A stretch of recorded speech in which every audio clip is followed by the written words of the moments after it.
किसी के बारे में भी ये ख्याल न करें कि हम इससे अफजल हैं, कुछ पता नहीं है तुम्हारा क्या होने वाला है। और तो और नबी करीम सरवर दो आलम सल्लल्लाहु अलैहि वसल्लम ने हुस्न खातिमा की दुआ मांगी। क्या फरमाया? अल्लाहुम्मा जअलनी अजअल खातिमा अमली, और फिर फरमाया अल्लाह मजअल खैरा यौमी यौम अलकाका फी। पहले ये फरमाया कि मुझे मेरे बेहतरीन अमल पर मुझे मौत अता फरमा। ये लफ्ज है, वो इस वक्त मेरे ज़हन से निकल रहे हैं अरबी के जो अल्फाज है, लेकिन मफहूम उसका ये है कि अल्लाह मेरा खात्मा जो है वो सबसे अफजल अमल पर हो। अब जिनके बारे में नबी करीम सल्लल्लाहु अलैहि वसल्लम के बारे में अल्लाह ताला ने फरमा दिया कि गफर अल्लाह लकल्लाहु मा तक़द्दम मिन ज़म्बिका व मा तअख़र, कोई एहतमाल ही नहीं है कि माअज़ल्लाह सुए खातिमा हो, लेकिन दुआ फरमा रहे हैं कि अल्लाह कि मेरा आखिरी अमल जो है सबसे बेहतर हो, उस पर मेरा खात्मा, और सबसे बेहतर दिन वो हो जिस दिन मैं आपसे जाकर मिलूं। खैर अय्यामी यौम अलक़ाका फी, ये हम सबको दुआ करनी चाहिए हुस्न खातिमा।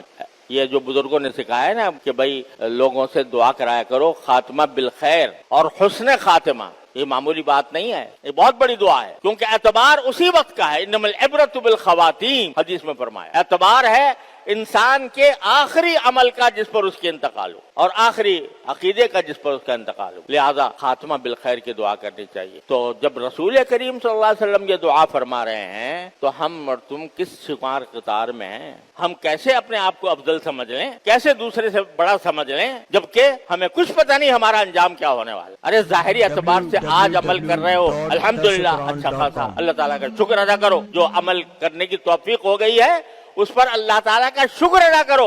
ये ना समझो, ये ना समझ बैठो कि अब मैं सबसे अफजल हो गया। हमारे अरबी जबान में एक कहावत मशहूर है कि सल्लल हाइक रकातैन वंतज़रल बहया, कि एक जुलाहा था, उसको सारी जिंदगी ऐसे ही फिरता था, लेकिन 2 रकतें पढ़ने की तौफीक हो गई। 2 रकतें पढ़ ली तो 2 रकतें पढ़कर इंतजार में बैठा है कि कब मेरे ऊपर वही नाजिल होगी। 2 रकतें पढ़कर इस इंतजार में बैठा है कि कब मेरे ऊपर वही नाजिल होगी। मैंने 2 रकतें पढ़ ली, इतना बड़ा काम कर लिया, तीर मार दिया, तो मेरे ऊपर वही आनी चाहिए। तो इस किस्म का हम लोगों का मिजाज अल्लाह बचाए न हो कि हम अब थोड़ा सा काम करें और थोड़े से काम के ऊपर इतना बड़ा तसव्वुर कर लें हम अफजल हो गए सारी दुनिया से। अल्लाह ताला इस हमंड से, इस तकब्बुर से, इस उज्ब से अल्लाह ताला हम सब की हिफाजत फरमाए। तो भाई सबक ये मिला कि किसी भी शख्स को अपने से हकीर और जलील न समझो, अपने आप को किसी से अफजल न समझो। अपना अगर तुम्हें कोई अच्छा काम करने की तौफीक हो गई है, अल्लाह का शुक्र अदा करो। या अल्लाह आपका शुक्र है आपने नमाज पढ़वा ली, या अल्लाह आपका शुक्र है आप मस्जिद में आने की आपने तौफीक दे दी, या अल्लाह आपका शुक्र है कि आपने जुम्मा में हाजिर होने की तौफीक दे दी। अल्लाह का शुक्र अदा करो